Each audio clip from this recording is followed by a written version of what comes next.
afternoon presentation that we've nicknamed the State of Ave Maria as we prepare to celebrate the 25th anniversary of our founding. We'll be hearing from our founder and chancellor, Mr. Thomas Monahan, President Mark Mittendorf, and Dr. Roger Nutt as provost, updating you on the key aspects of the university and where we stand today vis-a-vis our growth and expansion. But at first, I'd like to invite Campus Minister Father Rick Martinetti to lead us in an opening prayer. Thank you, Tim. Please join me in prayer, please. In the name of the Father, and of the Son, and of the Holy Spirit. Amen.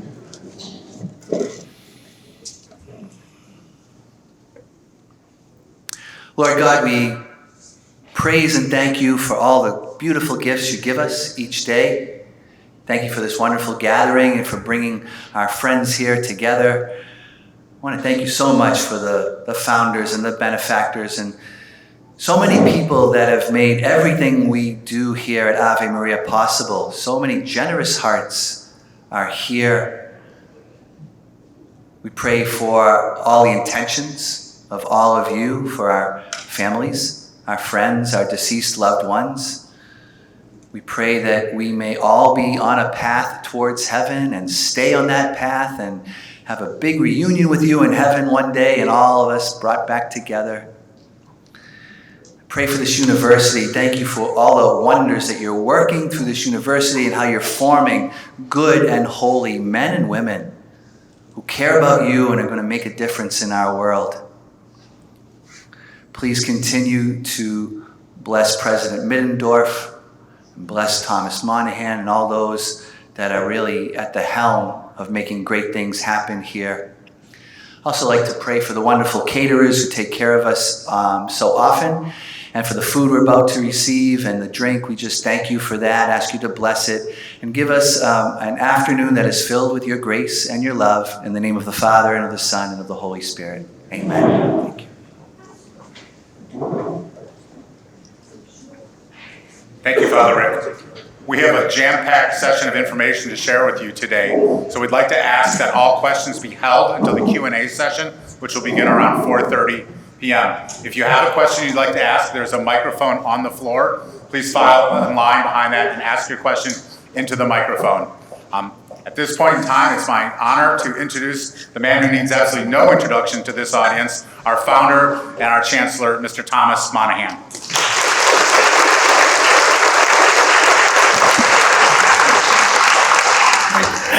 Thank you very much.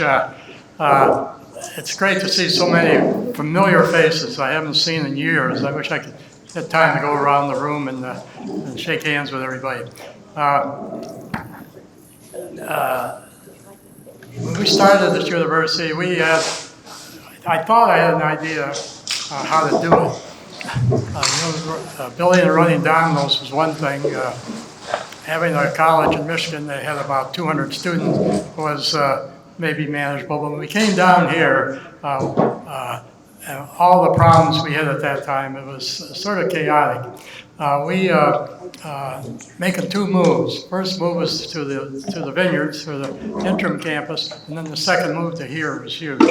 The problems we had with the faculty on making the move, we lost probably over half of our faculty between the university and the law school because they wouldn't make the move.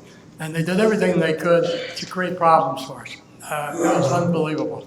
And we had lawsuits. They put all kinds of stuff in the media about me and about the university. So we were, and if it weren't for the fact that we had so many of you who were supporting us, the volunteers, the founding members, I don't know what the number was. It seems like it was something like 40,000. Unbelievable. I don't know how we would have made it. And I made so many mistakes. I didn't always have the right people in the right place. My wife wouldn't move down to Florida, so I had to commute every week. I'd leave the home in Michigan on Sunday, and I'd come down, go to the airport, and I'd come down here, and then I'd go back home on Friday. And I lived in the dorm. The first night in the dorm, I fell out of the bed because they're only about this wide. And so now, I think we're finally poised to pursue the vision that I had in mind when I started, and that was to be a beacon for other Catholic schools. Not to be the biggest, but to be the best, to be the Catholic Hillsdale and beyond.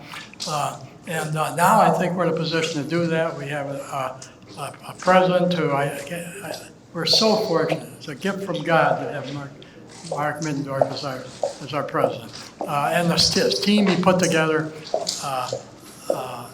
we didn't have people that knew what they were doing in missions, in development, and the academic area. I thought being on the board of 6 different colleges and universities, I had some idea of how to do this, but I was learning on the job.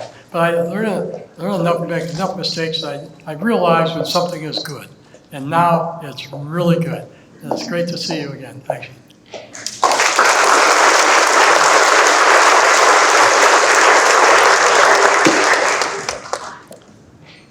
Well, it's a joy to be here today.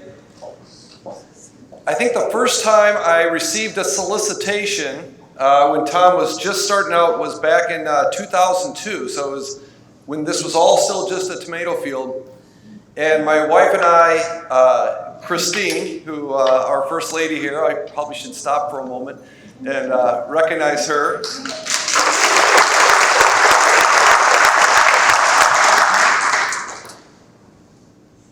And why don't I also just recognize my cabinet that's here today.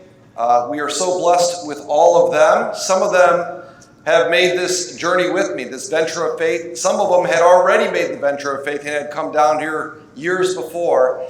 And then other faculty and staff that are here as well today. So just if you can all stand, those that are faculty and staff, and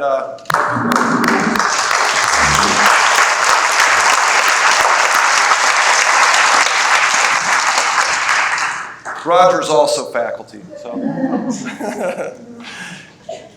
And then to all of my fellow founders that are on that wall in the library, there is, I don't know how many tens of thousands, there's a lot of names up there, but those are some of the original people that all banded together behind this vision, this incredible vision that God planted in Tom's heart so many years and years ago. So thank you, and thank you for coming out here today.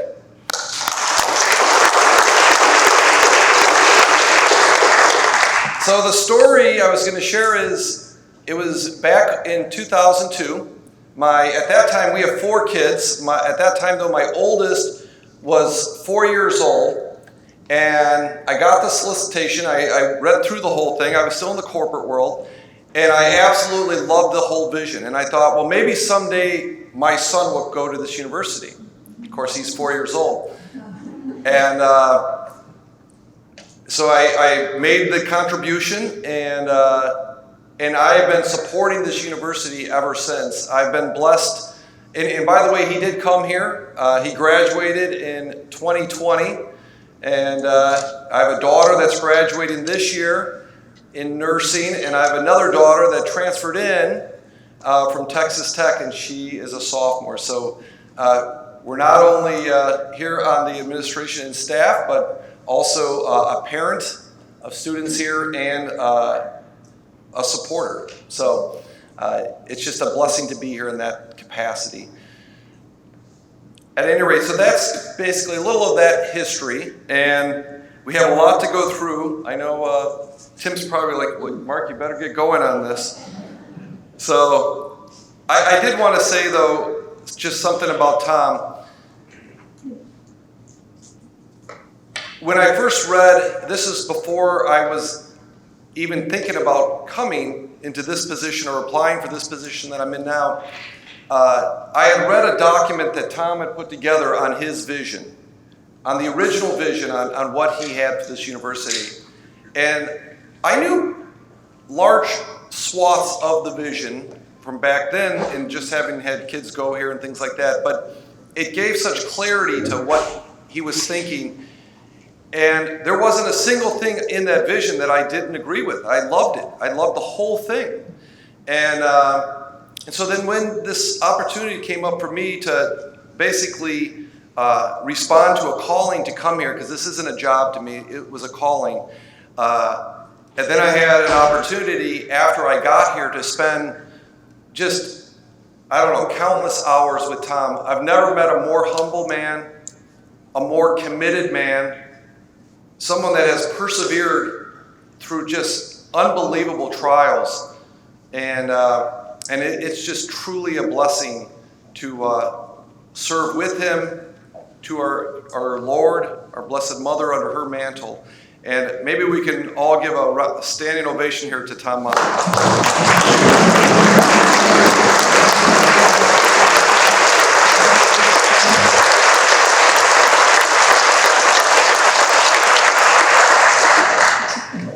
He's celebrating his 86th birthday, March 25th, Feast of the Annunciation. He'll be in the green, so please join us for that. So it is, we are just so blessed from him and by him. Some key performance indicators, just to start this part of the presentation. When I had spoken to Carlos, he had suggested, going into some of the details on the financials. So we wanted to cover that today. We have been, all of these, this news really, it's only possible through our Blessed Mother. The first thing we did when we got down here is we fully reconsecrated the university. I invited all the students to make the Marian consecration. Father Gayton, sent me 2,000 of his books, 33 Days to Morning Glory. We passed those out. We asked the parents to do it. We asked the staff to do it. We asked the faculty to do it. And we asked the board of directors to do it. And then I found out that Bill and Donna Bratt were working with Father Vidal in the town. And so we asked to join them so we could do it as one. And so it's all through her grace. But we had a record university enrollment this past fall. We had 1,311 students. That's the all-in number, our master's, doctoral, and undergraduate. God blessed us with our best fall to spring retention in 10 plus years. We don't know exactly how far back it goes. We know it goes at least 10 years though. And we had a 93% basically first-time college attendee retention, which was a 7.2% improvement. And that may not sound like a lot, but when you do the math and the numbers, it's millions of dollars in retention, and most importantly in students and their formation. And then our overall retention was 94% for all undergraduates, which was also a record. We've had balanced budgets the last 2 fiscal years, and we're on track this year. I can't say enough about Dr. Roger Nutt in his role as interim president. I don't know what I would do without him, and he really did an incredible job in that capacity while he was here.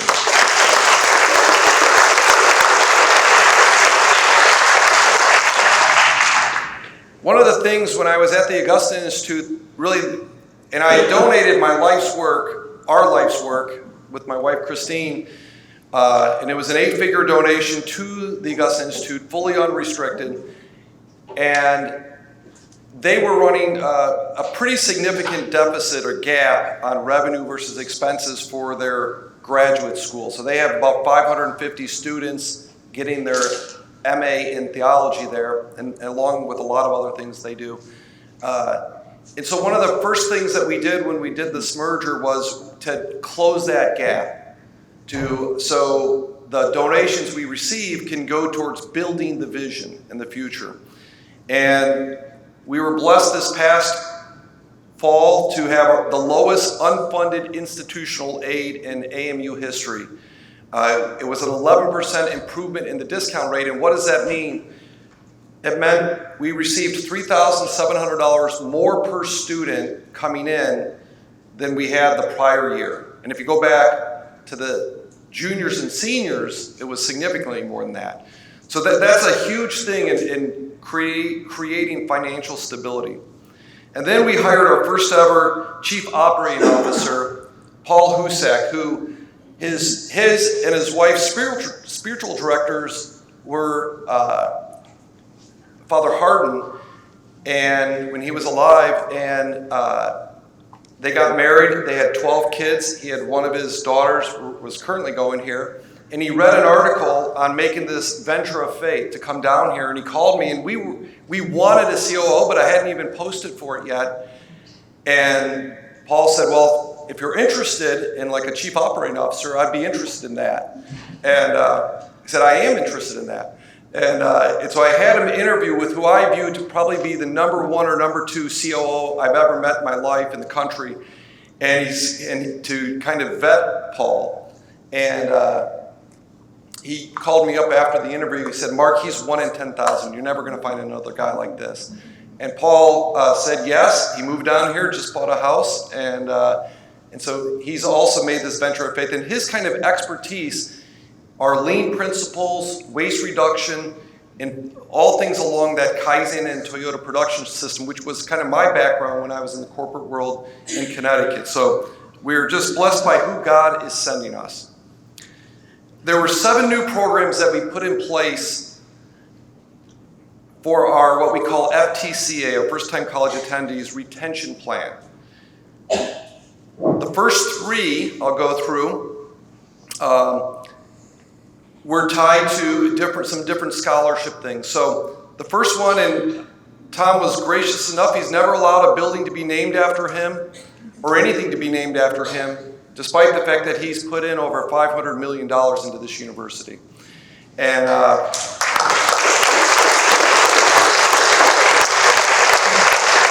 but he allowed us to name this program after him, probably in a moment of weakness, he told me later, but nonetheless, it's permanent, and it's not a building. It's the students. It's why he founded this university, and why did he found it? Very simple: to form the future saints, to be a fountainhead of renewal for society, basically for the salvation of souls. And this program, we started it it's almost all freshmen. We started it, but it'll go through, it's a 4-year scholarship program. So over 4 years, we'll have 300 students in this program.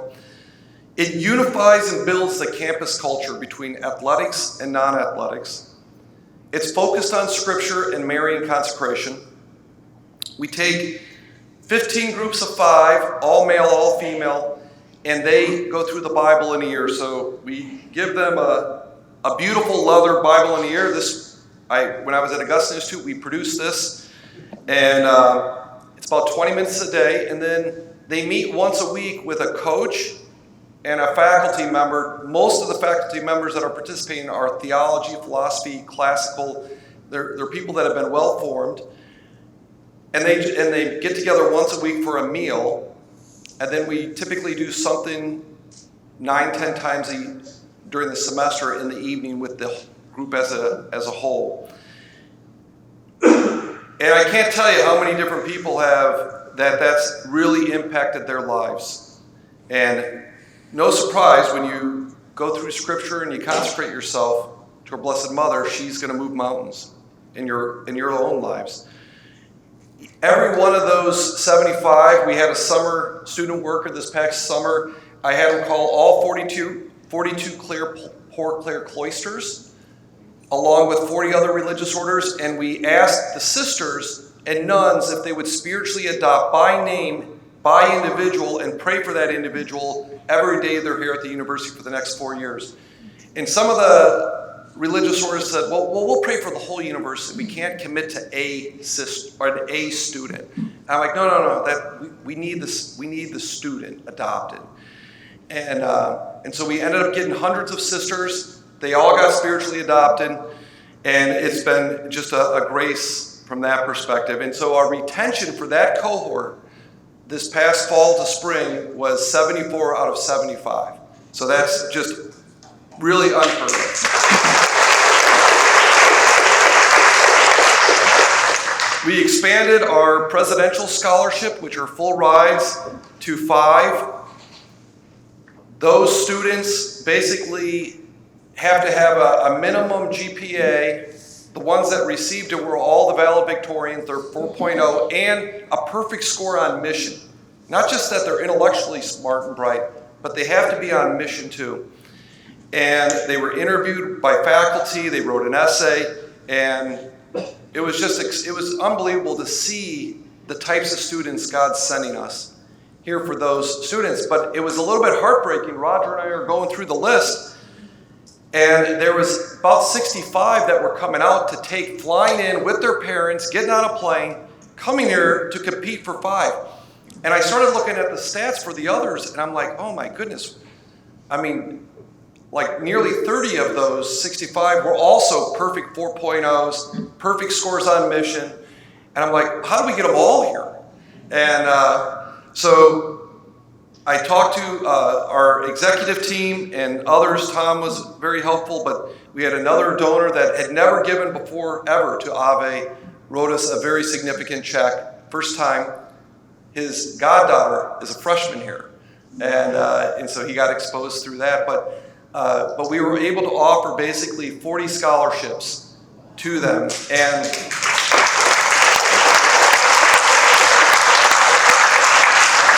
the neat thing is the first 32, I don't know what the total is on 40, but I knew the first 32 because I was in the committees. We were hand-picking every one of them. The average GPA for those 32 was 3.9996. Somebody got a B along the way.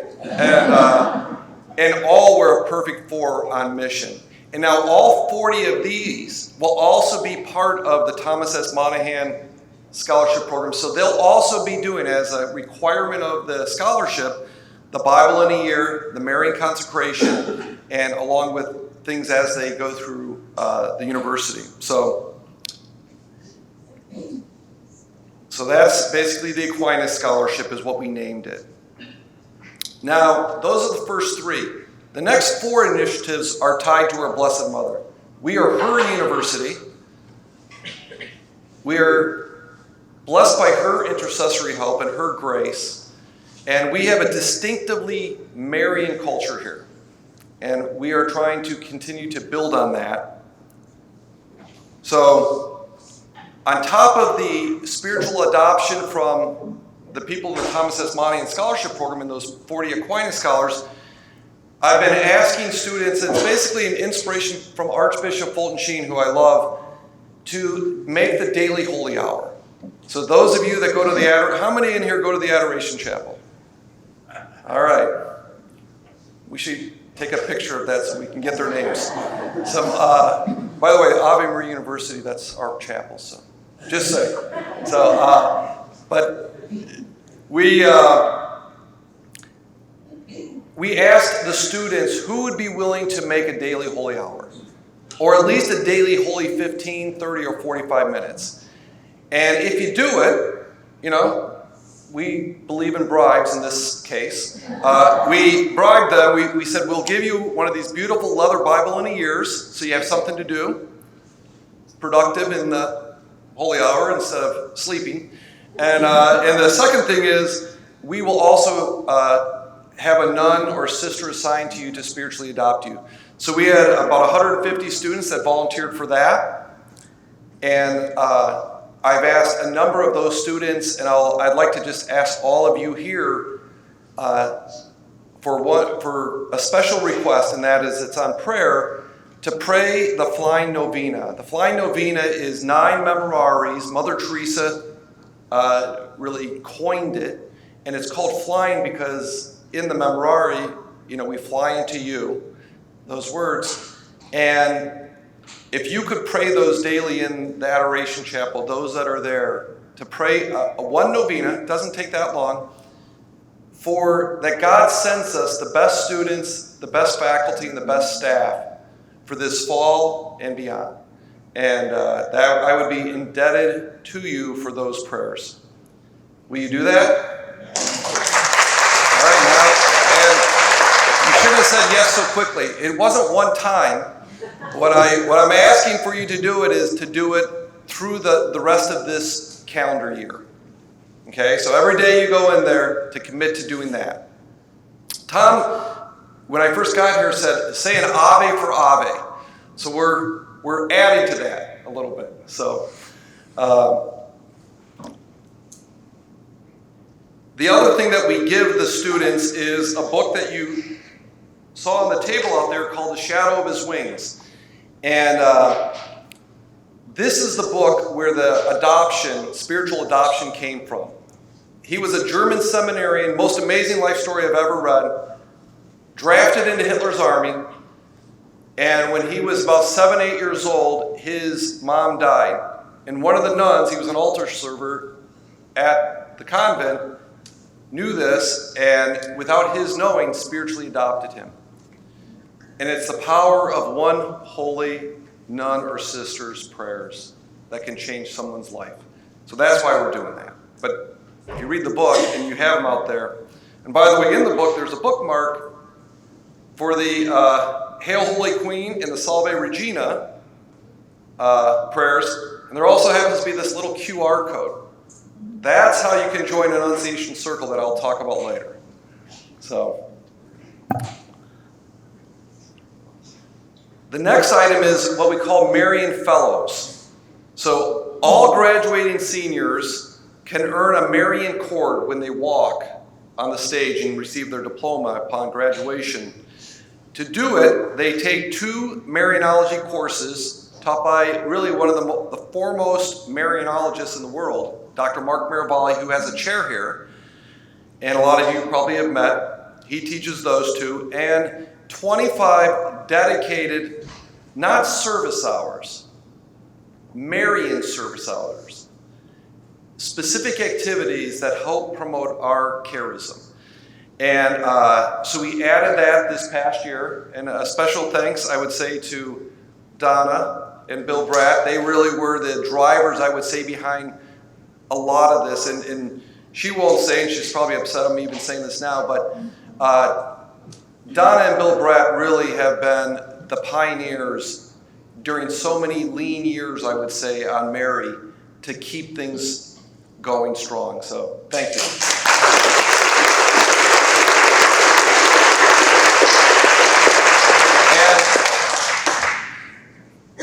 I guess it's official, so I could share it. At Tom's St. Patrick's Day, he had a little get-together with a handful of us at his condo this past St. Patty's Day, and the idea, I think it was just divine providence, came up about putting a statue of our Blessed Mother up high on one of the, in between the 2 large dorms in the breezeway, so you could see it all over campus, the Immaculata, the version of the Immaculata.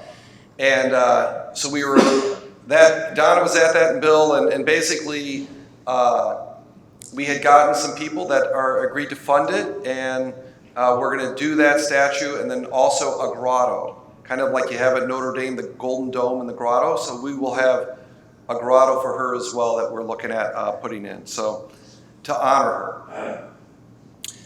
In addition, a lot of you are familiar with Our Lady of Fatima statues. I know there's ones going around in the neighborhood, but we were very blessed by a benefactor that donated 6 statues.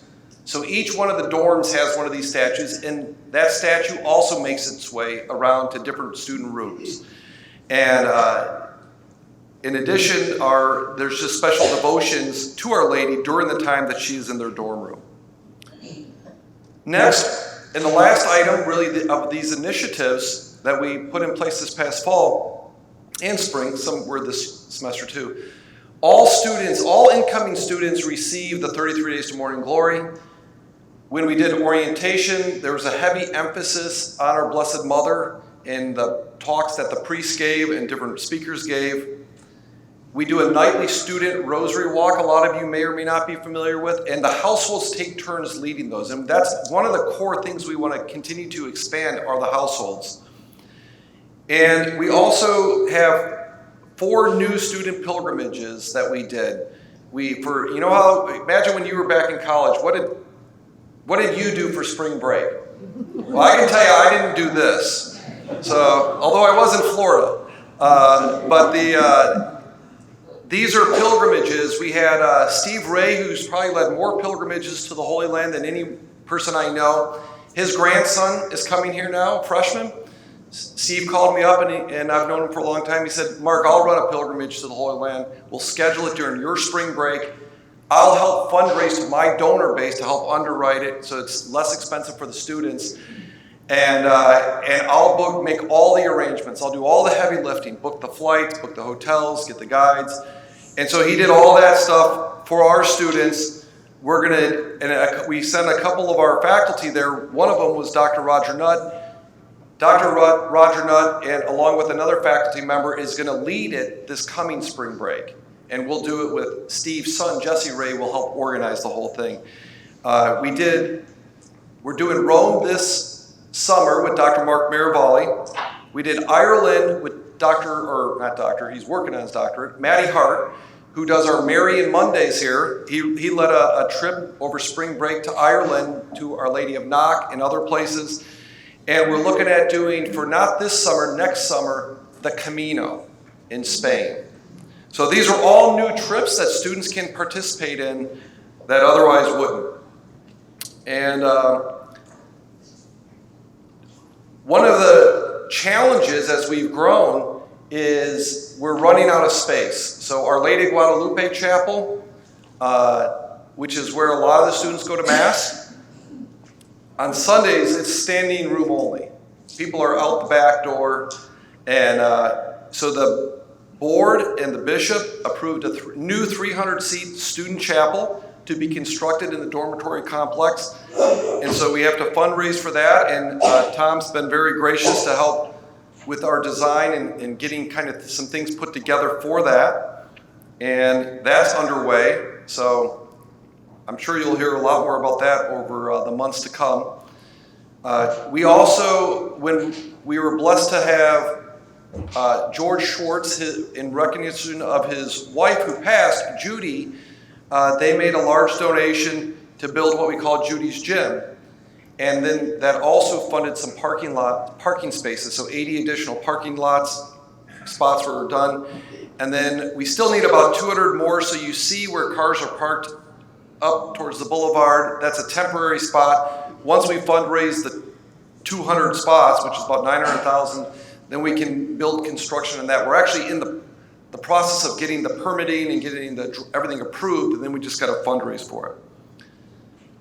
On the financial side, in 2022, we had the highest revenue ever from tuition in AMU's history. We had the highest revenue ever in AMU's history for room and board. Our fundraising for both years was about $21 million. The budget was $12.5 million. And a lot of that came through people putting us in their estates, in their trust. And so that's definitely one thing that I would beg all of you, not just as, oh, that sounds good, I'll do it, but to really go home and get it done. Because you never know when God's going to call you home. And these types of gifts that we receive through that, if we did not have those, we would be in trouble. So I ask that you please prayerfully consider doing that. It's very simple to do. We have Margaret over here in our advancement, and Tim can help show you how to do that. And then we also were blessed on our real estate. Every time a house gets sold basically here in Ave, it benefits the university. And really that was just through Tom's, I guess, the hands of providence and Tom being open to the suggestion. But basically when they built the town, Tom invested into that part of it, and that has been paying dividends ever since. So just this past year alone, it's about $3 million. And it'll be, again, about $3 million we'll get from it again. So our revenue exceeded total expenses by more than $14.2 million if you look at 2021 and 2022 combined. We restored the matching this past fall for 3%. We're going to look to do another 2% this coming, so we'll be back to full 5% for matching, which is really important for all of our faculty and staff because they're already sacrificing They could make a lot more money in a lot of other places, but they're here. And so we have an obligation to take care of them. And so we were able to do that through God's grace. And also we did a COLA and merit increase this past year that for some of them it had been quite some time before they had received something like that. On some capital projects, as I mentioned, Judy's gym for the basketball. We did some mall lighting because it was very dark and we just felt for a safety perspective we needed to make that brighter. We were incredibly blessed by Judy Fike's golf facility that was fully funded by someone here in this room. And that was a great gift to not just the golf team, but the students can use that as well. It's a little pitching area and putting green, and then they're going to have a little driving area on it as well they're going to add. The first Kwanzaa hut was funded, and it should be completed coming up here. And the Golisano Fieldhouse was fully funded, or most of it was funded. Then some other things happened that completed that funding, and that funding really came through Tom Monahan. It was not through him personally, but because friendships that he had made with some individuals that really didn't even maybe fully embrace what we do here, but because of that relationship, that's why they made the donation. And we're just blessed that from those friendships and that Tom has continued to keep up. And then we also had all new laundry facilities we added in. So one of the first things when I got here, I asked a bunch of students, well, what's the top 3 things that we need to work on? And that was one of them. So we haven't had any complaints on that one. Deferred maintenance, we will spend this fiscal year alone $3 million on it and on repairing roofs and doing a lot of work that we maybe couldn't have afforded to do in the past, but we were blessed to do it now. So that continues to happen, and also a campus beautification project. So I don't know if anybody noticed the different flowers in front of the different areas. John Gargano has been great from Rise Landscaping and helping to make that happen, but then also Kevin Gallagher has been just tremendous, and so many others. We've had so many volunteers from all the different teams. These flowers were all planted with volunteer labor from different sports teams. In front of the academic building, we had the entire baseball team, and I think a couple other teams show up that moved, I don't even know, it was 8 pallets of mulch and planted all these flowers. I mean, it's just been, really, we've been so blessed by the teams and students volunteer. So with that, Roger Nutt.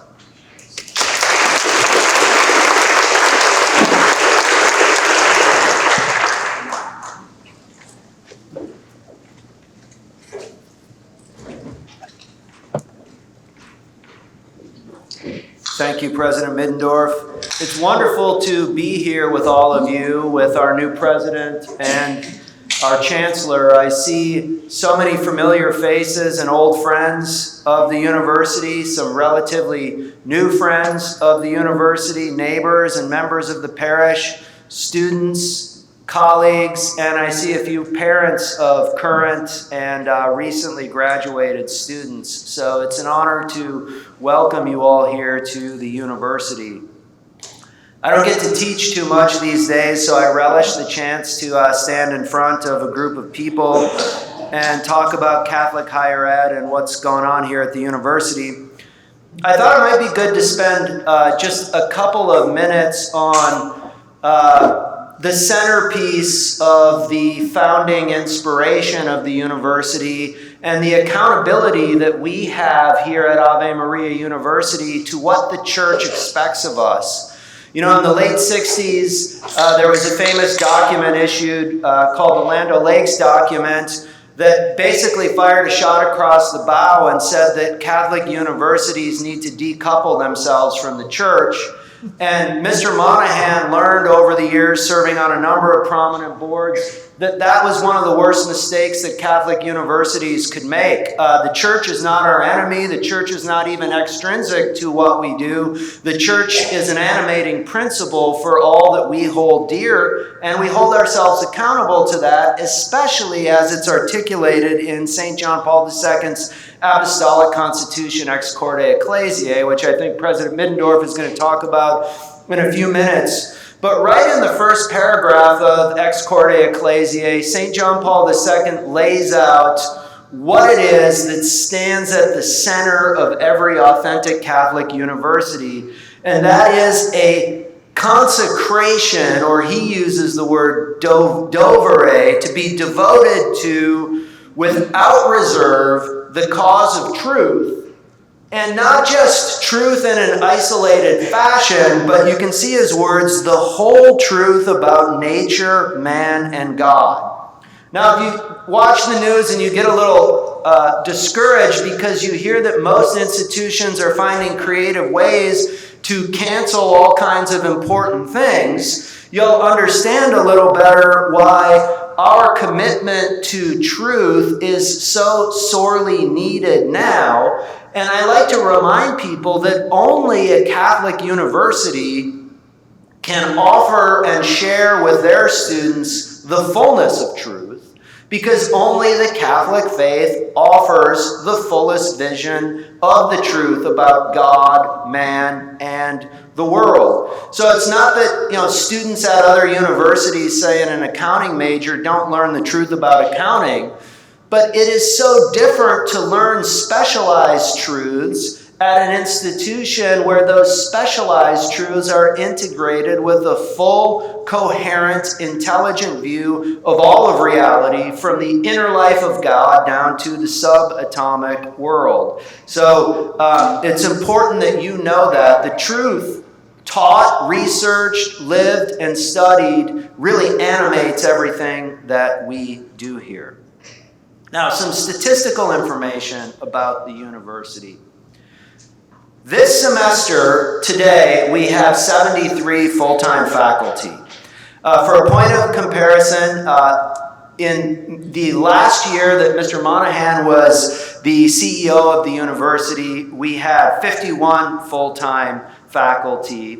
And just under 700 students. So as President Middendorf shared, we have just over 1,300 students today and 73 full-time faculty members. So we've added 600 students and a number of programs, and I'll talk a little bit more about that in a minute. 90.4% of our faculty are Catholic, full-time faculty are Catholic, and about right around that number of the student body are Catholic. And I wanted to share with you a little bit about how that compares with the other schools in the Cardinal Newman Society. Maybe you're wondering, well, is that good or bad? Is Ave Maria living up to its expectations? If you look at the information that's published in the Newman Guide on the Cardinal Newman Society's website, it's available. They solicit this information from all of the institutions on their list. Ave Maria University is the second strongest college or university on the Newman Guide that has more than 500 students and a wide range of majors. Colleges like Benedictine or peer institutions like Franciscan University, the University of Dallas. So just to give you an example, the faculty at Franciscan University is 94% Catholic. AMU comes in second. Benedictine College, number 3, is 85% Catholic in the student body, but they don't report the percentage of their faculty that are Catholic. University of Mary is fourth, or tied with Benedictine for students, 85%. Their faculty is 68% Catholic. The University of Dallas does not self-report the percentage of faculty who are Catholic. The student body is 80%. University of St. Thomas in Houston is 64 and 60. The Catholic University of America is 60% Catholic faculty, 77% students. Belmont Abbey is 59 and 52, and then Walsh University is 50% and 50%. So we're always striving to get better, I can assure you of that, but we have worked incredibly hard with the support of our board and president to build a not just a place that has many Catholic things, but that is led by committed Catholic people in the key areas. And the Lord has really blessed us with strong, committed faculty across the years and recently. So to share just a few examples, this year something happened 4 times that has not happened once in the past decade. What was that? 4 of our incoming faculty were hired at the rank of associate or full professor. They're all Catholic, and all 4 of them, one of them's here in the room, I won't embarrass her, left tenure to join Ave Maria University because they were so excited to be a part of AMU. So it's a testimony to how attractive teaching and researching at a place like this is becoming to the best and brightest in higher education. So Dr. Tsai joined the physics department, Dr. Perugini joined the math and computer science department. He literally wrote the book on programming languages. Dr. Berkey joined the biology department, and Dr. Wyrick is a professor of exercise physiology. We also have one new part-time faculty member whom you might recognize. I don't know if you...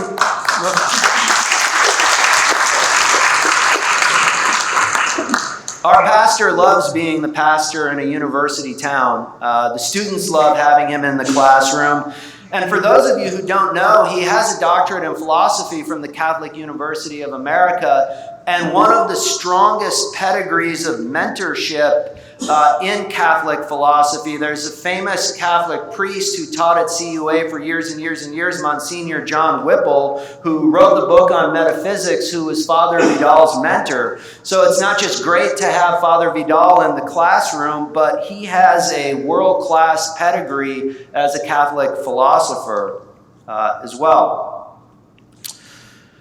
All right, some new initiatives. In the year 2010-2011, we had 10 original majors. The institution was founded with 10 majors in the arts and sciences. In the academic year 2010-2011, we added the majors psychology and business. In next fall, when the students return, we will have 34 undergraduate majors at the university across a wide range of disciplines, from those 10 original majors in the arts and sciences to professional and pre-professional programs like nursing and elementary education, majors in all of the business programs of study, finance, accounting, marketing, economics. And in the fall, because of Dr. Perugini's arrival here and some generous benefaction, we will add computer science as the 34th major to the university. This year we've had it as a minor. We've really been able to establish a unique level of excellence across the disciplines. Philosophy and theology have always been anchors and cornerstones here at the university, but I'm going to talk a little bit more in a minute about some other aspects of excellence at the university. I thought you might like to know, since most of you live around here and see the students, which of the majors, which of the currently 33 majors and soon to be 34 majors are the most popular at the university. So I'll just give you a quick rundown. Here are the top 10 in order. Business administration, psychology, pre-nursing, communications, theology, health science, exercise physiology, biology, finance, biochemistry, and philosophy. So that's a wide range of disciplines that are incredibly popular among the students. And then this will say something about our student body. All those students majoring in business and the sciences, the top 2 minors at the university are theology and marriage and family studies. So I think that says something unique about our students. They're pursuing specialized majors, but they have strong interests in our core identity and programs of study. In 2017, after a period of intense debate and discussion, the university changed its core curriculum. And just so you know, we don't. What we mean by core curriculum is a little bit different than what's meant by Common Core outside of Catholic higher education. The core curriculum is the Catholic liberal arts foundation of the university, and rather than have a willy-nilly gen ed requirement for all the students, we have a fixed curriculum of courses that all of the students have to take, no matter which one of the 34 majors they declare. They have to take 3 theology classes, they have to take science, math, literature, language, philosophy. And in 2017, the university changed its original core curriculum by eliminating a 3rd philosophy class and by conflating history and literature courses into an interdisciplinary sequence. So the core curriculum went down to 56 credits. I'm proud to say, with the support of the board and President Middendorf's strong encouragement and support, that just in January, the faculty voted to restore the instruction of history and literature as history and literature and to add the 3rd philosophy class, which is metaphysics, to the core.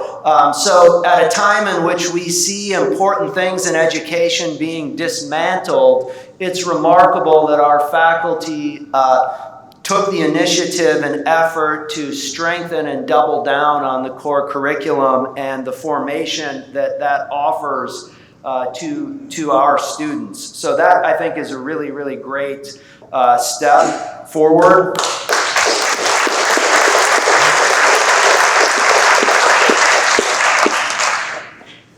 We also have a number of great minors that aren't majors. Flourishing arts culture here that is animated by the Shakespeare and Performance program. If you don't follow University Communications, their performance season is starting, so I encourage you to look for tickets. There's a great grassroots arts culture here. I hope some of you got to see Mary Poppins last weekend. It was just fantastic. So the minor in Shakespeare and Performance is really unique. We also have that minor in Marriage and Family Studies, a minor in Writing, and then minors in most of the majors. Another new initiative that we are really excited about is that we are trying to focus all future growth on areas that leverage our core strength and identity and also meet needs in the church. And so in August, we are going to be launching a new master's program. It's a master's in Catholic educational leadership.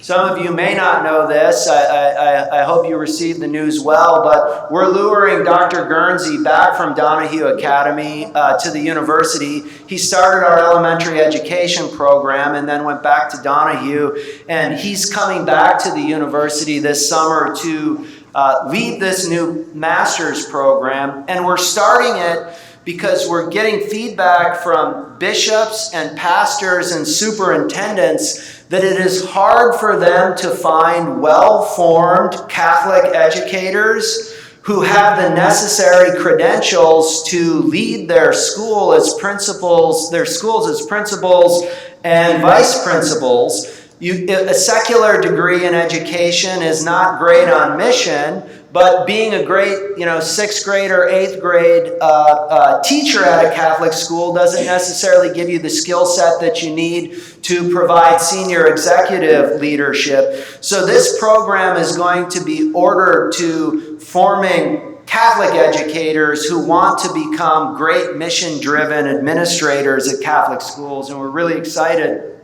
about it. For budgetary purposes, we plan on having 5 students in the program when it launches in August, and we already have 8 strong inquiries. So the response so far has been great, and we are just in the initial stages of promoting that.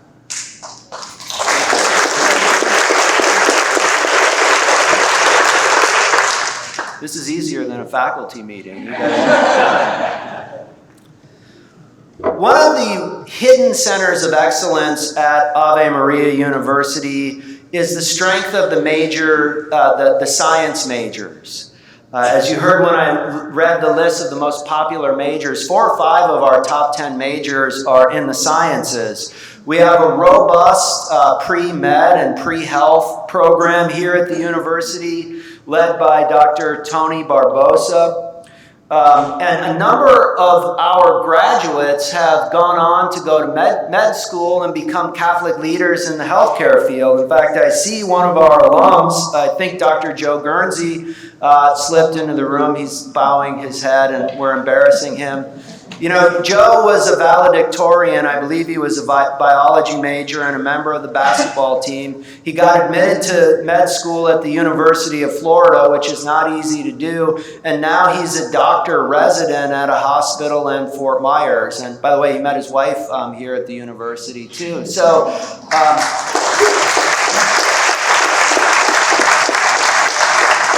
our science programs with that unique liberal arts core are offering a unique formation to students who are drawn to science, research, and healthcare. So we're trying to strengthen and augment these programs. We started a campaign to buy the equipment and secure funding that we need to really help these programs flourish.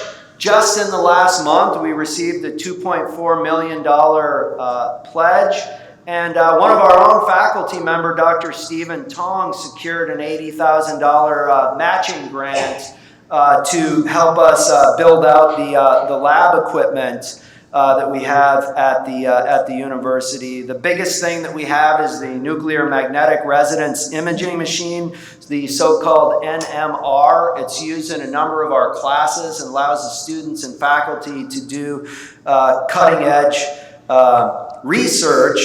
And one of the real formative strengths of the university here is in science is since we don't have graduate programs in science, we don't have graduate students, and all of our students get to do hands-on research with the faculty. So having strong labs and strong equipment helps us give the students a unique formation here. Another strength or center of excellence is politics. You all would probably agree that we need well-formed people who pursue this field. We purposely don't call it political science because it's not a science. It's a principled discipline. If you treat it like a social science without the ethical foundation, you get in trouble. So we try not to do that. Every year, our politics seniors take something that's called the major field test that over 100 schools participate in. And year after year after year, the students at our university, where we have 3 full-time politics faculty members, score off the charts. They make the Ivy League schools look envious. And just this year, the students were in the 96th percentile on the major field test. We have similar external measures for the nursing and elementary education programs. The nursing program has a national accreditation in addition to our regional accreditation, and the elementary education is state certified, so the students graduate with the teaching certificate when they leave here. Back to the theology department and theology as an important foundational aspect of our university identity. A lot of you have been residents here for a long time, and so you remember dear Father Matthew L. Lamb, who passed away in 2018.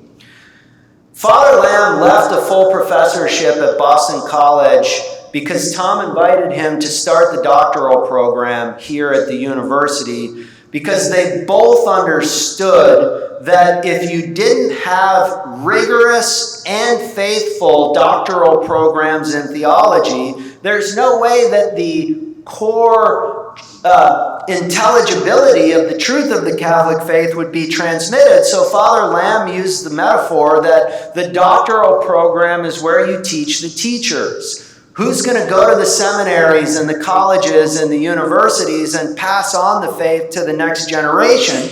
So Tom built the doctoral program into the very foundation of the university. Many people would start doctoral programs when a school is 10 or 20 years old.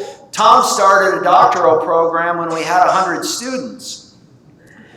That doctoral program is bearing tremendous fruit. There are now 38 graduates of the program, and we do an impact report every year that tracks where they're teaching and how many students they're teaching.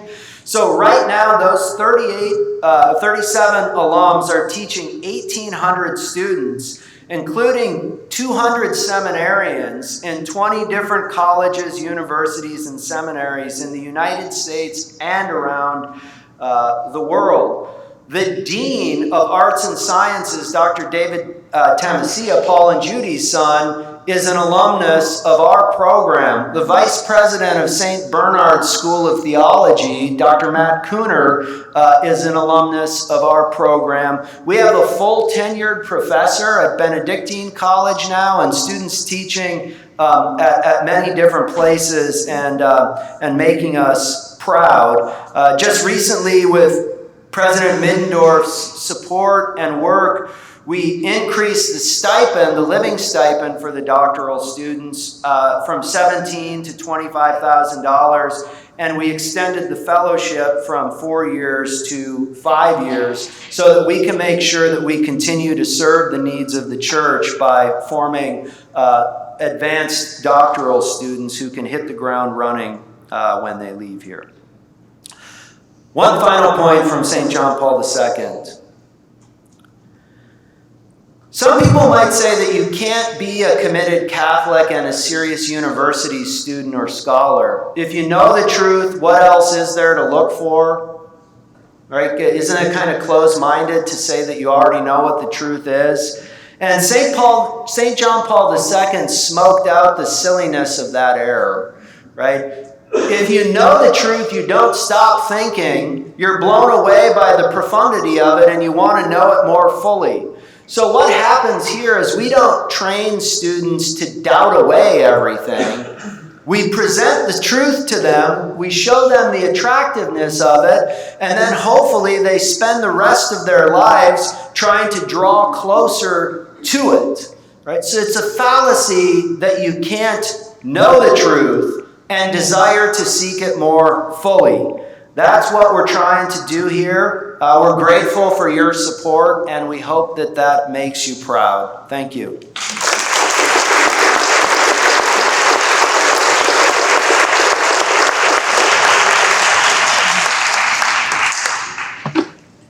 Well, Tom has a dinner meeting tonight. He never ceases to help the university as far as our fundraising efforts. So he's going to have to leave here, I believe, at 4:15. And so I thought I would just pause for a moment before I can continue my next slide on some of the departmental stuff and just give people a question to ask Tom a couple questions before he has to walk out the door. So Tom, if you can come up. Before I start, I had these out here, and when I talked, I mentioned this because our founders' clubs were really flourishing. We had about 6 or 7 of them. We had one in the Marco, we had one in Naples, we had one in Ave Maria, we had Fort Myers, we had one in Detroit, and we put out this publication called The Founders, and my sister found some of these in the shelf somewhere. Do you remember that?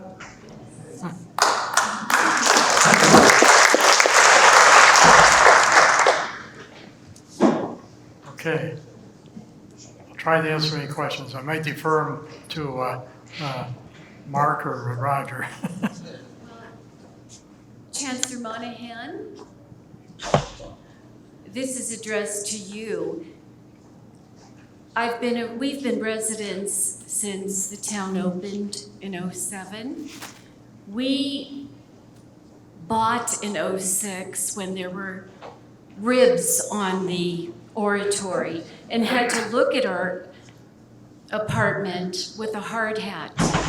I chased Carol Carpenter down, who is a friend of ours from Pittsburgh, for years, about when is this town going to open? And she said, Jean, it's not even on the drawing board. I want to thank you for allowing the town to be born, to experience the beauty of the university, to live in a place where Christ and his mother is honored and adored. My mother was taken by the Nazis. I was born on October 13th, and my mother always said to me, to Jesus through Mary. I knew I was born to live in a place like this, and I think everybody here feels the same way. Thank you, sir. Thank you. Thank you.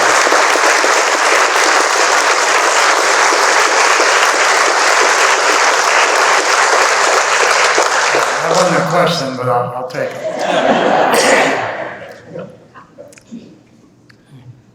Any questions?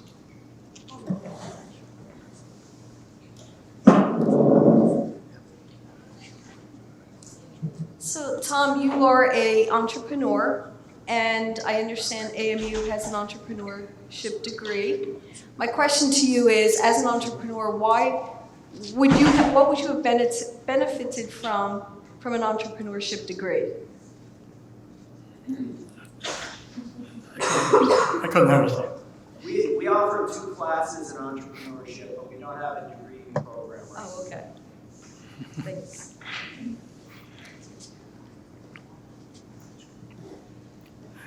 I guess that's it. Gotta go.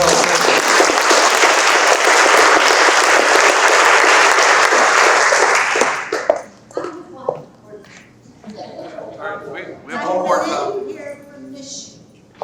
It's all your fault that she's here. And I want to tell you how she got here. Betty. You got to tell her. You'll enjoy it. She's one of the first ones in. Can I take her? You can stay there.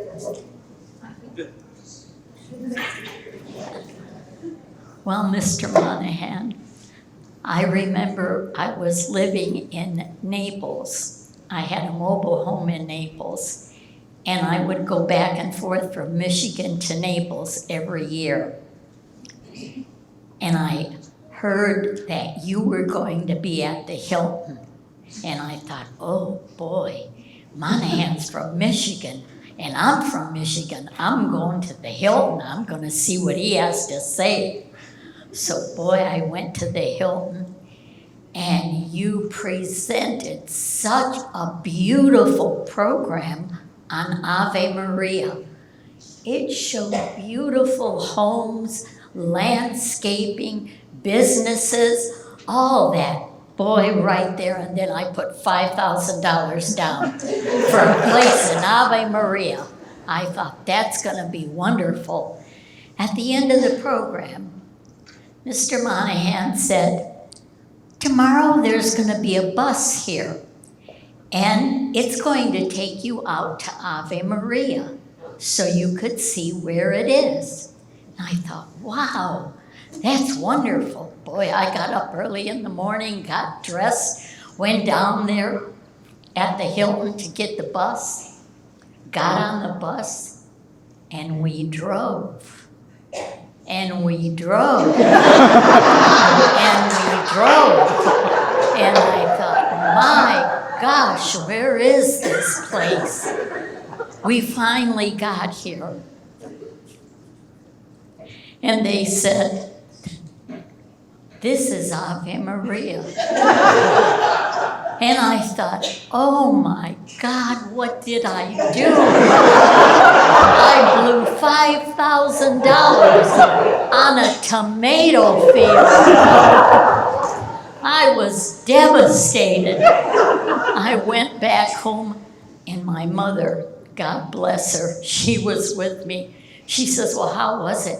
I says, "Oh yeah, it was nice." I didn't say anything more because if she knew what it was, she would have killed me. So we finally went back home to Michigan, and I told my daughter-in-law what I did. I was crying. I says, "I blew $5,000 on a tomato field." She says, "Don't worry, Mom, I'll keep track of it. I'll let you know what's going on." Thank God for my daughter-in-law. Every month she gave me an update, and I could see where the foundation was. Then pretty soon I could see one house go up. Then I could see another house go up. Then pretty soon I saw the businesses go up, and I thought, thank you, Lord. Thank you for saving me. And that's my story of how I got to Ave Maria.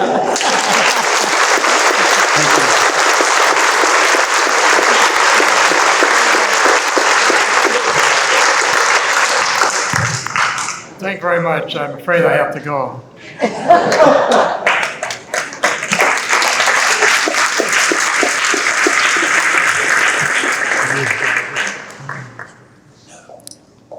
Thank you, Tom.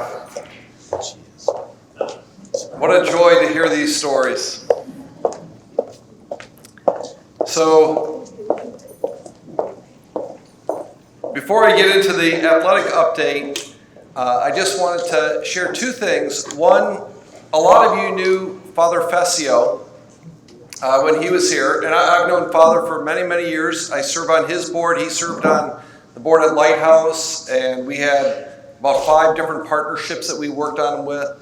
So when my son was thinking about where to go, by then I knew Father quite well, and Father was like, "Oh, hands down, there would be nowhere else I would send my son to than Ave Maria University," because he knew the faculty. Because a lot of the faculty that he hired are still here today. And, you know, that's the heart of any university, is its faculty. And we've just been blessed by so many of them that have stayed and endured so much and been here so long and just been such a gift to all of our students. But Father came back and taught this semester for the first time in 12 years with Joseph Pierce. And, you know, in large part thanks to Dr. Roger Nutt and helping to kind of orchestrate that.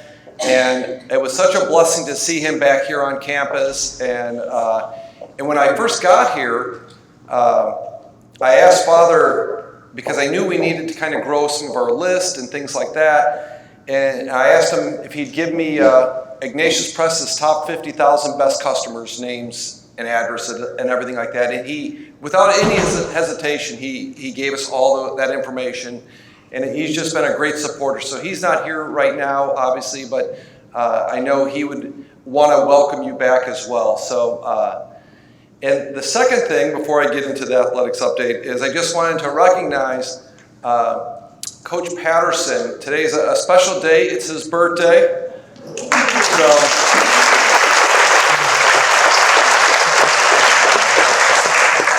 So maybe we could sing him a quick happy birthday. All right. Happy birthday to you. Happy birthday to you. Happy birthday, dear Joe.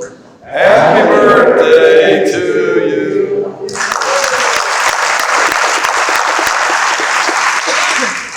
Joe has been such an incredible blessing to the university. He has hired so many coaches that are just, not just great coaches in their ability to coach at the level that we need them to be able to coach at here, but also mission-minded. And that makes up that affects us in a huge way because they do a lot of that recruiting for our athletes, and over 50% of our students play a varsity sport here at the university. A lot of people aren't aware of that, and now we did make ultimate frisbee a varsity sport. We also are making rugby a varsity sport as well, and so it's just been. But though it teaches discipline, sacrifice. You know, our Holy Father, Pope John Paul II, spoke at length on the value of athletics. And so we are blessed to have a leader of athletics in Coach Patterson that goes and finds not just the players to play, but also the coaches to coach. So thank you.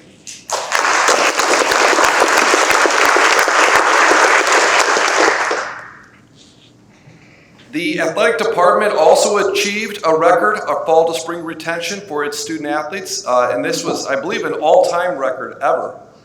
93% of their full rosters and 93% of the first-time college attendees, which was up from 90% and 85% respectively. So that's just tremendous. And of those Thomas S. Monahan scholars, 100% of those athletes retained, which again is just amazing. We have some of the new athletic facilities. The Golisano Fieldhouse will be done in September, God willing. And there were basically 6-7 lawsuits regarding the Fieldhouse where we sued some of the people that built it. And 4 of those lawsuits have settled now, and we've received $2 million from those lawsuits due to faulty construction. So the new field house will even be better than the original one, though. It'll have 2 full gyms, additional offices for the coaches, and a new weight room. So Judy's Gym, who you can see students playing out there on a regular basis, has just been tremendous, not just for students to go out there and play, but also our intramural sports and things like that. And we've been so blessed by Donahue while the field house has been being reconstructed to be able to use their facilities. And so it was a great gift for us to allow some of their coaches and players to practice in the field house because they were giving up the gym so we could use it for games and things like that. So it's been just a tremendous partnership with the parish and the school, and we're grateful for that. We had a Supa Malik Beach Complex built, and that all came about because of the Ave Maria University magazine went out, and they showed the court that the women's volleyball team were playing on. And someone saw the article, felt the Holy Spirit, and said, you know what, I'll make a donation and I'll build 5 beautiful courts. And they sent us a check. So if any of you are feeling the Holy Spirit, hopefully you are. If not, go to adoration. The Judy Fike Golf Practice Facility, it's a world-class practice facility. We were so blessed by our new coach for the golf team. Coach Michael is back there, and we had, he basically got it built on time, on budget. I don't even think half the university knew it was being done until it was done. It went up so quick, and it's just beautiful.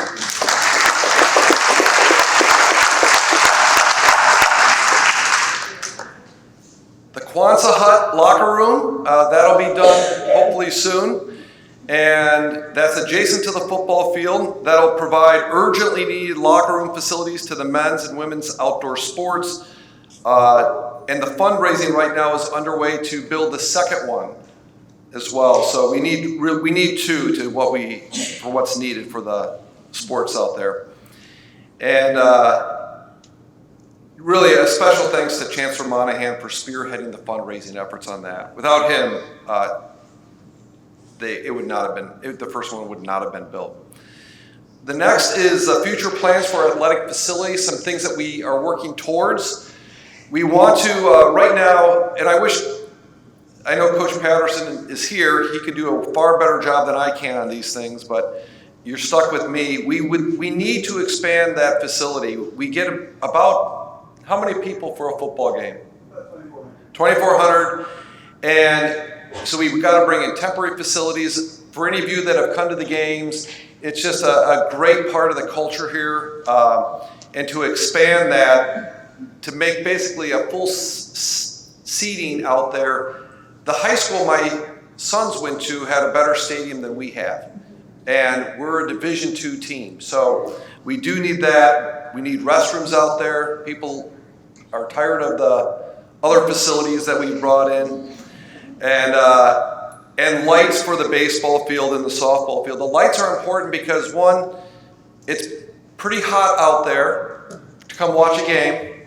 And two, and more importantly, the students can only practice during the day. Well, when are most of the classes offered? So there's always conflicts with that, and it would mean a lot if people are interested in supporting those fields to talk to Coach Patterson and Tim or Margaret. On the marketing side, there's been tremendous growth there. Susan Gallagher made this venture of faith with us to come down from Augusta Institute. At Augusta Institute, she basically built the marketing department there, and then also the guy that built Formed.org, for those of you that are aware of it, it's the largest digital platform in the history of the Catholic world. Dennis McCarthy's back there as well. He also made a venture of faith and came here. So, and bringing their families and everything else. And this past year on the marketing, our core message is joy in the truth. It's that Ave joy people talk about. And they launched a new website, new online forums, a new blog. They created a Catholic theology show. It's the #1 ranked show in Catholic theology with Dr. Michael Dolphine. I don't know, have any of you listened to it?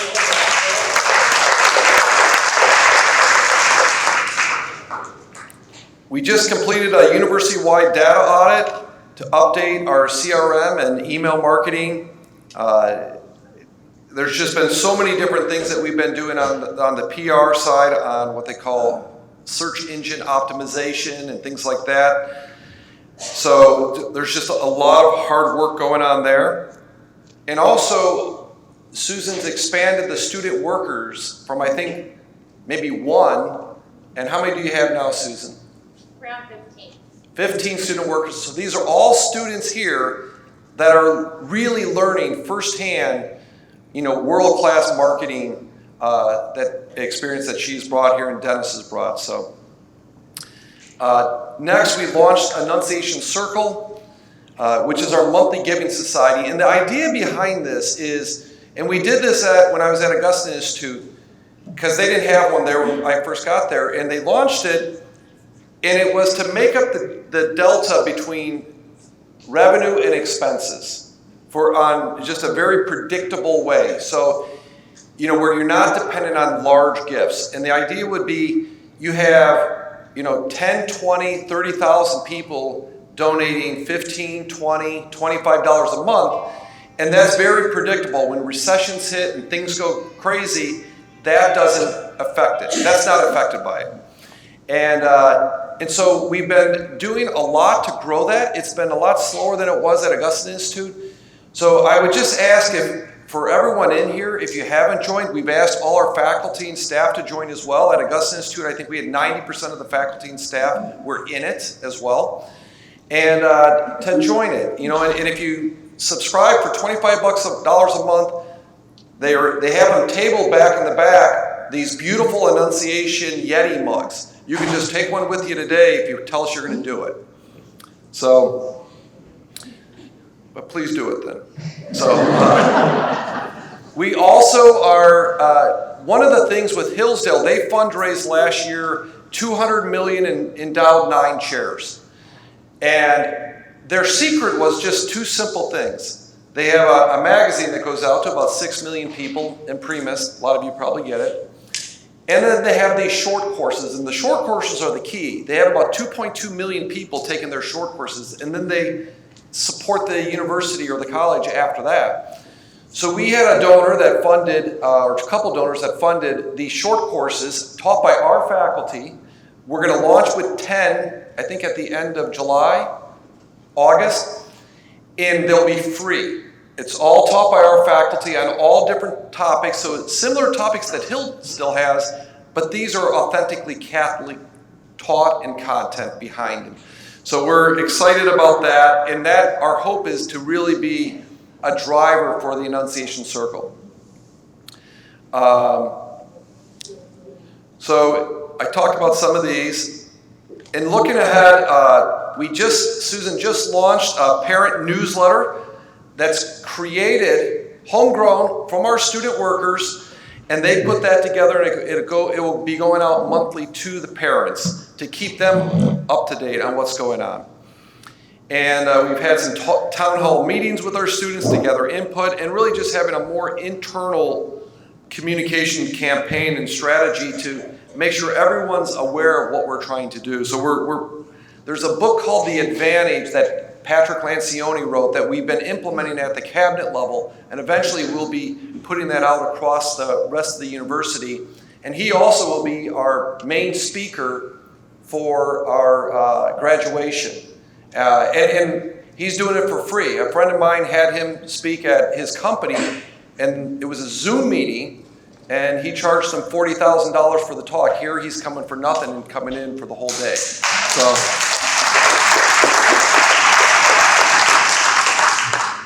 this is, some might say this is the heart and soul of every university, is having the funding so you can do the teaching, right?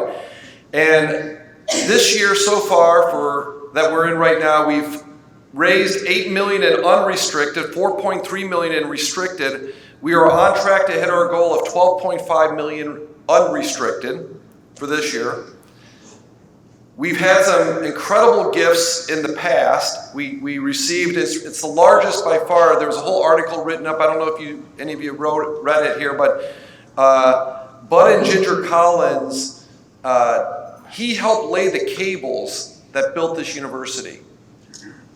And they had no children. He put us in his estate. He was at a meeting similar to this, and he did something when he left. He put it in us in their estate.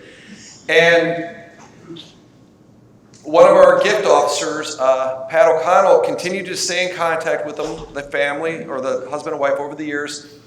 And then one day they won the lotto. And I think God used that because they didn't really spend much of the money. And then when he died, he gave the whole thing to the university. And those are the funds that we've been using for the Thomas S. Monahan Scholarship Program to help with the retention, to help with culture and all of that. So without that estate, without that gift, we wouldn't be able to do that. And Tom Golisano, I had lunch or dinner with him and Tom the other day. And he has given over $10 million, $6 million to rebuild what he originally funded for a lot less. So that was a great gift from him for that. And then we had another anonymous gift. This is another one of Tom's friends that Tom basically helped him build his business. And even though he's maybe not 100% on the mission of us, he gave us basically $6 million, and and there's another. I think he's going to give $2.5 million this year to us. So, and then finally, the estate of Mary Ullen.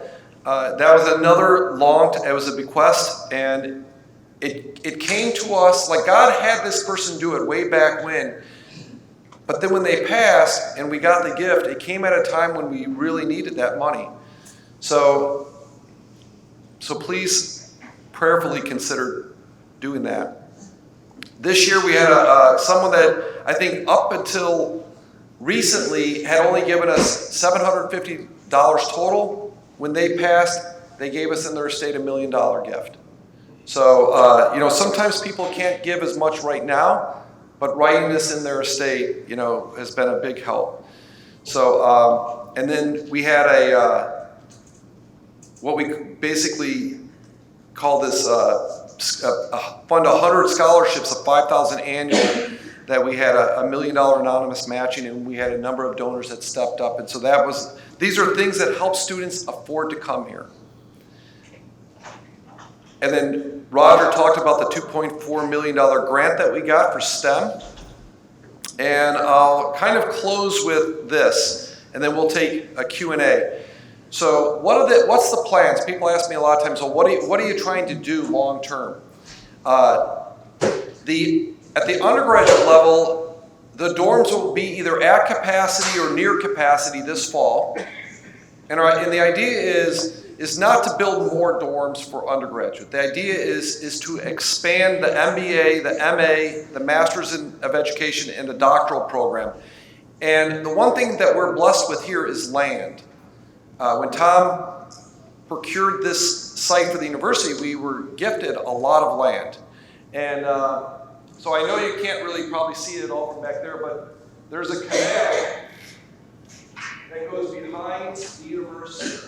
On the other side of that canal is where we're looking at building some additional residence halls and facilities so we can expand these other programs. And as Tom talked about, to teach the teachers, in Ex Corde Ecclesiae, Dr. Roger Nutt signed about 100 of these, so don't disappoint him and leave 50 of them sitting there. So when you leave, please take one of these, but this is really the heart of who we are. It's on our seal, Ex Corde, and it's basically the Magna Carta of what a Catholic university should be from Pope John Paul II. And he says verbatim in here, that Catholic universities, and this is why Tom put $500 million into this place, because he could have put it into a lot of great Catholic causes, but he didn't. He put it into here. And why? Because the Holy Father said, Catholic universities are essential, not nice to have, not are helpful, essential for the growth of the church and society. And then he went on to define what a Catholic university should be. Well, there's 221 Catholic universities and colleges in the country. Of those, only 15 of them today adhere to these principles. 15. And they're listed in the Cardinal Newman. Of those 15, only 8 of them are actual universities, which means they offer these types of higher ed programs. And of those, only two Catholic universities left in the country offer a doctoral program in theology. And that's who's teaching in the seminaries. So if you want to support the church, support the universities that help build the church and the future of the church with the students that will be getting married and having kids and raising their kids Catholic. So with that, I think we'll take some questions, and I think if you can just come up to the mic, that'd be great.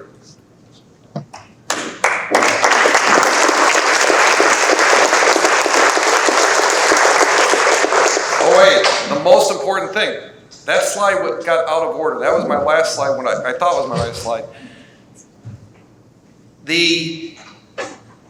Some of the things we're trying to raise money for right now are for the presidential scholarships that we did. We're looking for someone that might be able to give us $30,000 for that, for up to 5 years. So it'd be a 5-year pledge, $30,000. We're trying to continue to endow chairs. The president's scholarship I just mentioned, and the PhD stipend is $30,000. I'm sorry, that was that. The president's scholarship is $25,000, and the Aquinas scholarships are $10,000 a year. So the 4 things that we're going away from today is, I asked you for the Flying Novena. I asked you to join the monthly giving society for $25 a month. I've asked you to prayerfully consider putting us in your estate or will. And I wanted to invite you, for all those that might be interested, we are going to bring back the Board of Regents.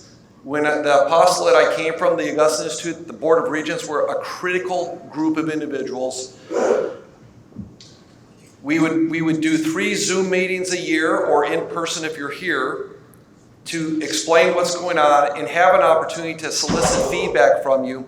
And then the 4th meeting for the 4th quarter would be a retreat that we would do with our faculty here. So it's a 1-day retreat. We have a minimum $25,000 unrestricted gift that we're asking to participate in that. And if you're able to contribute to one of these other initiatives that I brought up here, we would count that to it. So if you're interested in being part of the Board of Regents, if you could speak to myself directly or to Margaret or Tim and let us know, I'll reach out to you personally and talk to you about that in more detail. But if we, our goal would be to have 150 to 200 donors that are really committed, not just committed to writing a check, but committed to giving us feedback, committed to being really part of the university. So that is my last slide. Thank you.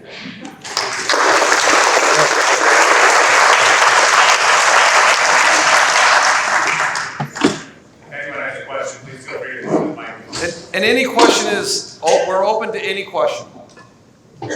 Where can I access the recorded talks that are given at the university? Susan? They all can be accessed on our YouTube channel. And if you need help with that, I'm happy to show you that. They can be accessed on the Ave Maria University YouTube channel. Maybe somebody could take some notes. Why don't we send out an email to everybody with a link to that YouTube channel to make it simple to get there. I've listened to all the beautiful visions of the university, and I just want to know if there's any discussion as to promoting the marching band that's been doing such a wonderful job. I would like Coach Patterson to answer that question, since they report to him. That was actually one of Chancellor Monahan's initiatives, as you may know. Upper Jets, right? And we have a great new director, Trent O'Neill. He's taken it to a whole other level.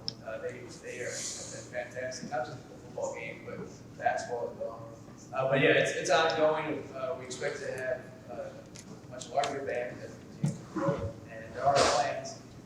Those are small letters far away, but there is certainly plans for the facilities as well. Yeah, but too early to make any promises there. Thank you. One thing to add to that, Coach Patterson is being humble, but he brought together the director, the dean of faculty, and the chair of music to see if we can parlay student participation in the band into a minor in music. Right now it's a non-curricular program, and so a great way of growing and supporting band would be to enable the students who are very talented to be able to get some credit for their participation. All right, I think we have about 10 minutes, so please more questions. Yes? Thank you, and thanks for this presentation. It's very helpful. And I just want to mention Trent is an EM graduate as well. Oh, that's tremendous, yes.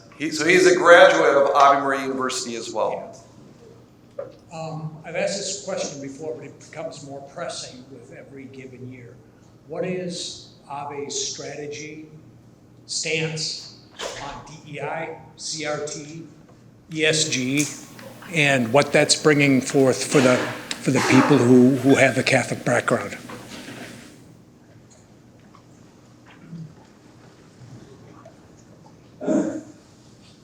Thanks, Jeff. I'm a little loath to think about how I might answer that, the way you phrased it strategically. I guess our strategic goal is to not go in any of those directions. But one of the things that I find really paradoxical in some of these cultural tensions is that I think we read more diverse literature here at Ave Maria University precisely because we have confidence in the truth, and that rather than cancel our interlocutors, we can read them, try to understand them, and then explain to our students where they went wrong. So we read Friedrich Nietzsche here, we read Martin Luther, we read Karl Marx, We don't throw up our hands in the air and say, gee, I wonder, how you might respond to that. But rather, than say, hey, we're Catholic, we're going to close our eyes and pretend like no one else thinks differently. I think a truly committed Catholic university is far more engaged with interlocutors that might make us uncomfortable or who we think are wrong, precisely because we have the truth behind us and can navigate some of these cultural issues. So it would be naive to pretend there aren't atheists or that there aren't, theories about what should be taught or shouldn't be taught or forms of behavior that are acceptable on campus. So rather than pretend that the students aren't aware of those things or impacted by them, we address them and then we show the students what the church's response to those things are. I should say that regarding transgender, the pressure regarding transgender issues, the university has a transgender code of conduct policy that says basically that we follow the teaching of the church, that biological gender is normative and determinative, and that policy applies to sports, bathrooms, dorms, pronouns. So we do have a policy on campus that keeps how the faculty and staff interact with students in line with the church and lays out expectations to students about how we expect them to act on campus.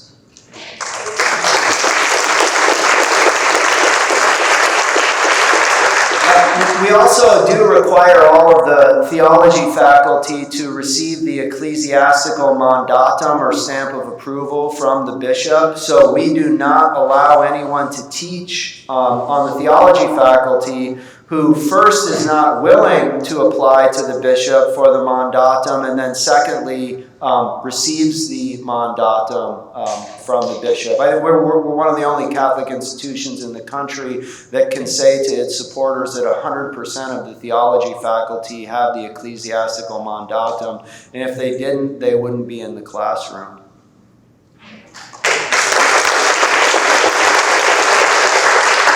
I also had to take that when I was installed, or got to take it really. It was an opportunity, I viewed it as.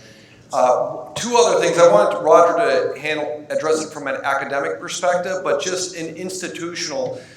We started last fall, for the first time ever, interviewing all the students so they could make the grade, the minimum grades, which is basically the average GPA for fall incoming last year was 3.61. This coming fall, the deposit so far is 3.74.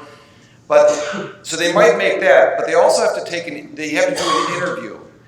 And the intent of that interview is to make sure we're not admitting students that are going to be, it's going to be a problem for us because they don't actually really understand what we're about.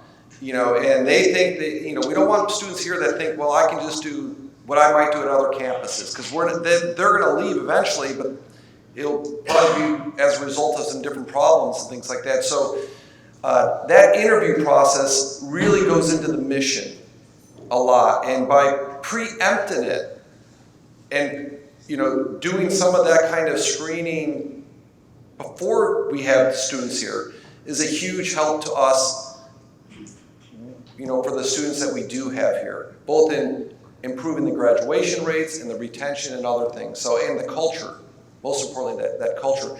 The other piece is we do not offer tenure to faculty. So the faculty that came here and gave up tenure where they had it to a place where we don't offer it, and we won't offer tenure. We believe if you treat faculty well, they'll stay. So that's basically, ties to some of those types of issues that other Catholic universities are having that are being taught by tenured faculty. So, okay. Yes, good afternoon. I came a little bit late, so I missed some of the presentation, but I would like to know, what are the university's plans, or does the university have any plans in the near future to offer degrees in engineering and business administration? Thank you. Roger, you want to handle the academic? She has smart boys. One of her sons is a classmate of my child. So we do have business administration now. It's the largest major at the university, and an MBA. So we can take your boys for their first 4 years, and then the next 2 years if they're interested in business. One of the new faculty members in physics, Dr. Sai, who is in one of my slides, his terminal, he teaches in physics right now, his terminal degree is actually in engineering, and he's already added robotics to the curriculum. Engineering is it's a tough reach for a small school like this, but we're trending in that direction because of his skill set. So we're exploring the feasibility of doing just that, or at least having the physics program more applied in the engineering direction. And there's some synergy there with the new computer science program as well. So whether we end up with a major or a minor, we're certainly going to have more offerings in that in that area soon. In fact, the robotics class and so on are already offering more in the current semester than we have in the past. Thank you. Last question. What are the plans that the university have for international students? Is there any plans that we have for that? Sure. We have, how many countries do we have students from now? 17 countries currently send students here. Now, a lot of those students come through our athletic program. Joe, what would you say the percentage of the tennis team is? Large percentage. A large percentage. But we also have a scholarship program set up specifically for international students. And when the president of Hungary came just recently, we're looking at maybe trying to expand that as well. So if you have any particular countries in mind, personally, you should come talk to me or Tim or Margaret.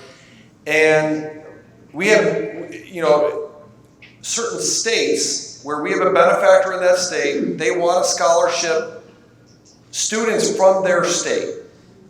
So they get, and so if you don't live in that state, you can't even qualify for the scholarship. And you could do the same for certain countries.